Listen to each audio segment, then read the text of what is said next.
नमस्कार, बहुत स्वागत है आपका। आपके साथ मैं हूं रंजना सिंह राठौड़। इस वक्त की बड़ी खबर, चुनावों की तारीखों का भी ऐलान हो चुका है और इन सब के बीच इससे जुड़ा एक अपडेट न्यूज नेशन सबसे पहले आप तक पहुंचा रहा है। इस वक्त की बड़ी खबर हम आपको बता दें, मध्य प्रदेश के लिए बीजेपी की लिस्ट जारी हो चुकी है। शिवराज सिंह चौहान को बुदनी से टिकट मिला है, तो वहीं बीजेपी की चौथी लिस्ट में 57 उम्मीदवार के नाम शामिल किए गए हैं। दतिया से नरोत्तम मिश्रा को टिकट दिया गया है, खुरई से भूपेंद्र सिंह उम्मीदवार हैं।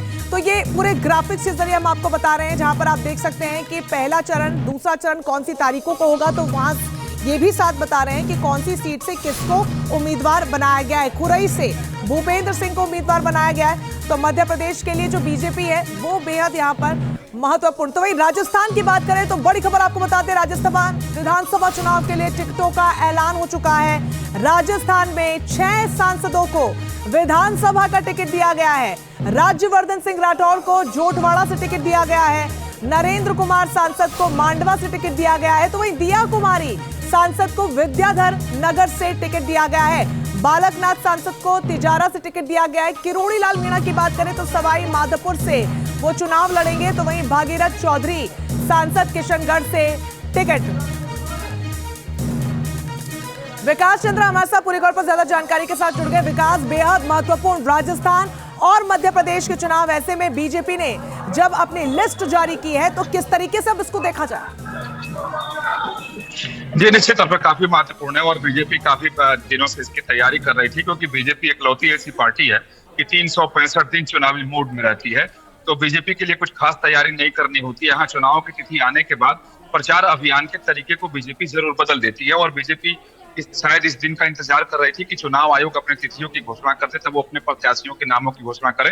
हालांकि बीजेपी की इस बार की रणनीति अलग थी, क्योंकि बीजेपी 4 वर्गों में सीटों को बांटी हुई है, ए, बी, सी और डी। और पहले डी, सी और बी कैटेगरी की सीटों की घोषणा बीजेपी ने मध्य प्रदेश में भी की, छत्तीसगढ़ में भी की।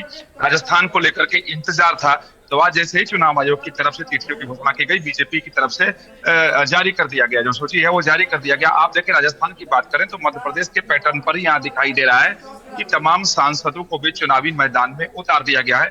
हालांकि अभी राजस्थान में कोई केंद्रीय मंत्री दिखाई नहीं दे रहा। राज्यवर्धन सिंह राठौड़ जो है वो पूर्व केंद्रीय मंत्री हैं, अभी सांसद हैं, उनको भी टिकट दिया गया है। ऐसे कई सारे सांसदों को, चाहे भागीरथ चौधरी हो, दिया कुमारी हो, महंत बालकनाथ हो, इन सभी को चुनावी मैदान में उतार दिया गया है। तो वहीं छत्तीसगढ़ की देखें कि छत्तीसगढ़ में भी ये अटकलें लगाई जा रही थी और कयास लगाए जा रहे थे कि शायद इस बार रमन सिंह को टिकट न मिले, लेकिन रमन सिंह को राजनांदगांव से पार्टी ने मैदान में उतारा है। शिवराज सिंह चौहान भी बुधनी से मैदान में उतरे हैं। यानी दोनों जो चेहरे वहां के माने जाते जो नेता हैं, बड़े नेता हैं, वो छत्तीसगढ़ के रमन सिंह और मध्य प्रदेश में शिवराज सिंह चौहान, इन दोनों लोगों को भी चुनावी मैदान में उतारा गया है। तो पूरी तैयारी है बीजेपी की और तैयारी के साथ पहले से ही, अगर छत्तीसगढ़ की बात करें, बिल्कुल लोकसभा चुनाव 2024 से पहले विकास जी